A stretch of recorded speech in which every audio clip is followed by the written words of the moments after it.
The next group are ready to perform for you.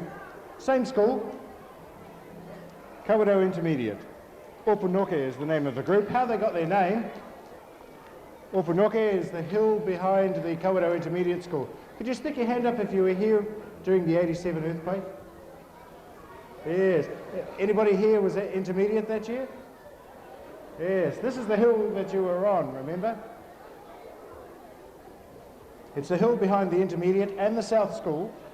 Opunoke means settling worm. We look on the worm as enriching the soil.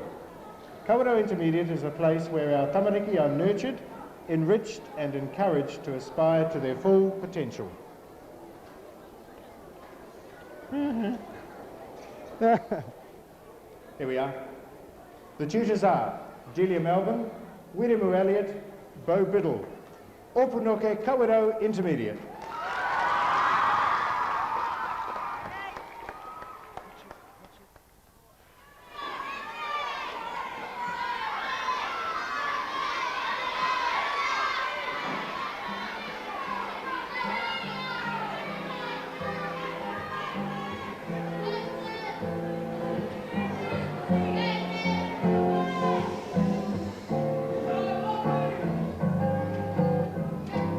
Hey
And a host of others, including great support from your community, Kawerau. Ho mai koe te pakipaki mo te kura tuarua o Kawerau.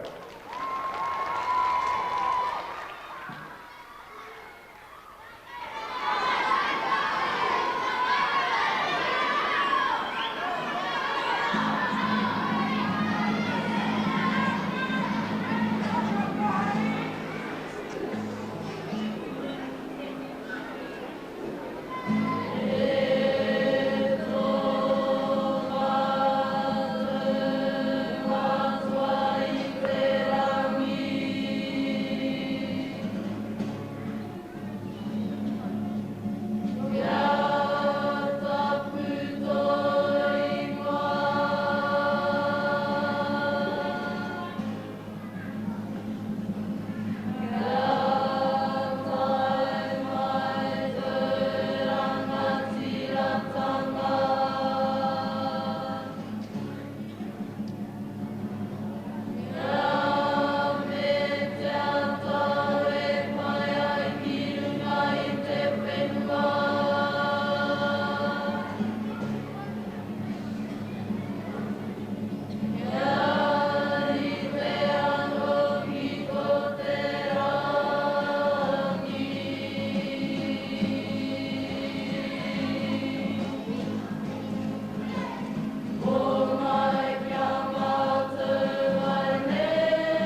There's one more item. If I could ask one of them. Firstly, the chairman of the Association of Principals, or something very similar. Look, I knew I was going to lose the paper with your name on it. Mr. Scholes. Or if we're in another country, Mr. Scholes. Engari. Well, what did you think? Do you have some talented children and young men and women?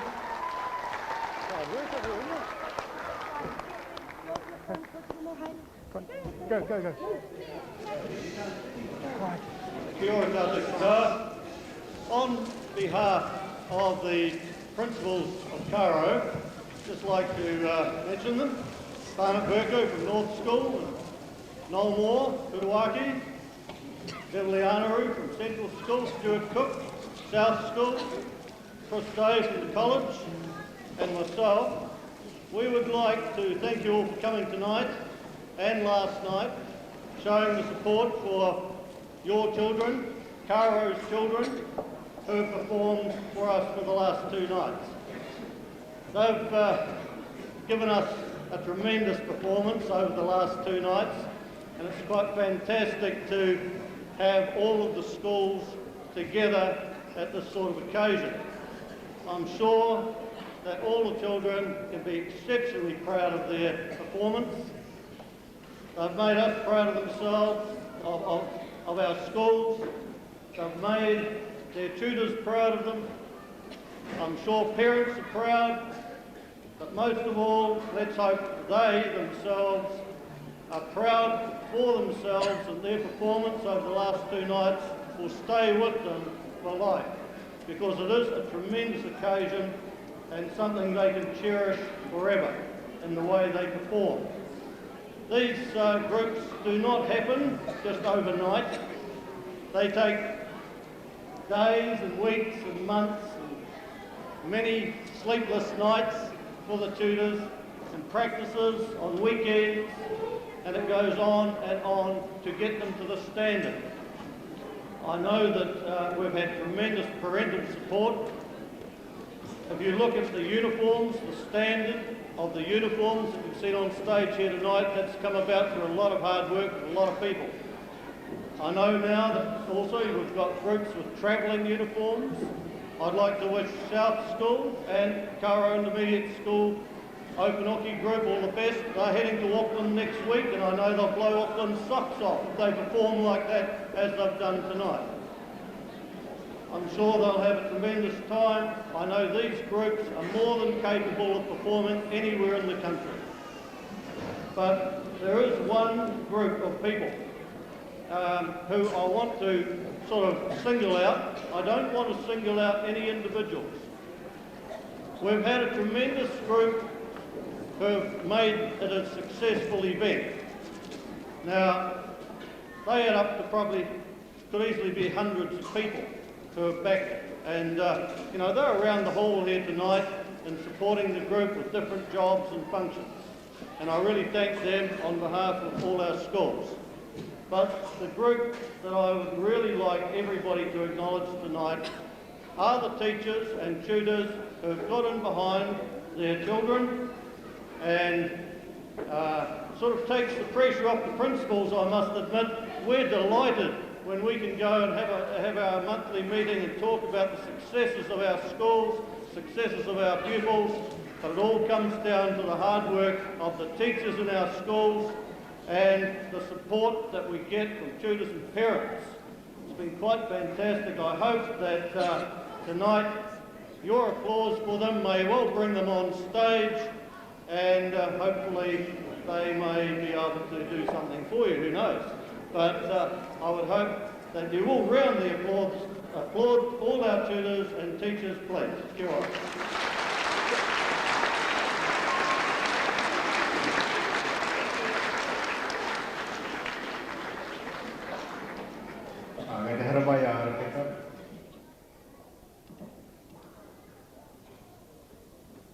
Are they good though?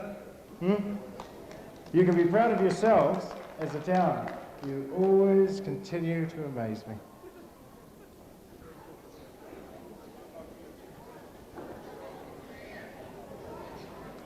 After Arapeta has said our karakia, or at some stage through it, tā tātou wai at the himene karakau au mōhio.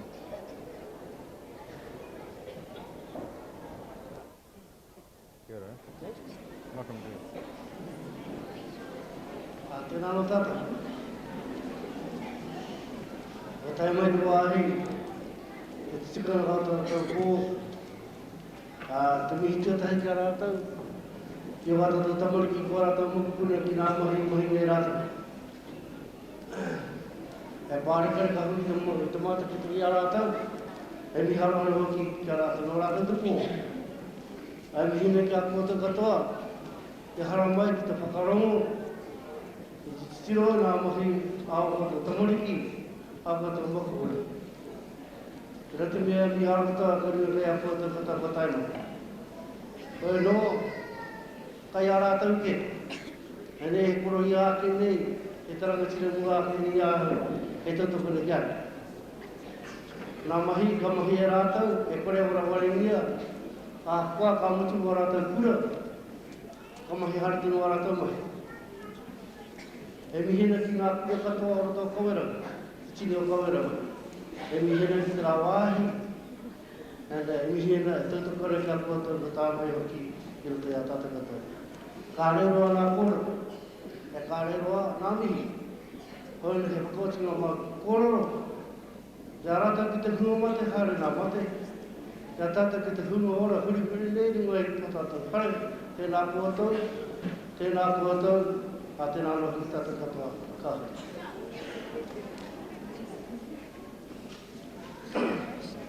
E ngai tēnei tātou. E tō mātou matu i te rangi. E tika tira nā whakamimiti ki a koe. O te tika mō te nipo, runga te rangi maari e te aroha katai, kia mātou katoa e tātou. Mana aki ha rātou na tamariki nā mokupuna i mahi nā mahi nei rātou. Te huarahi kai mua kai a mātai katoa hoki, ke whakawātea ko te amai ki kore te tei wāhi, ka kino e whakapauri, nā wāhai katoa. Ke mahu mai te ni pare tu nā mana akitanga, e karaki hea te nei e mātai katoa hoki e te atua. Nā runga te ni, nā tō tamāno ki a iho karaiti. Ai e nei, ane, e himene tatata.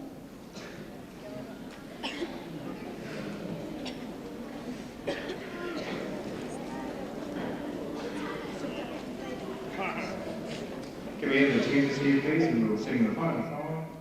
And the band will play. Teachers, please, where are you? Would you please come forward, and we're going to sing the last Poroporo aki. E tahi waiata. Hai ana.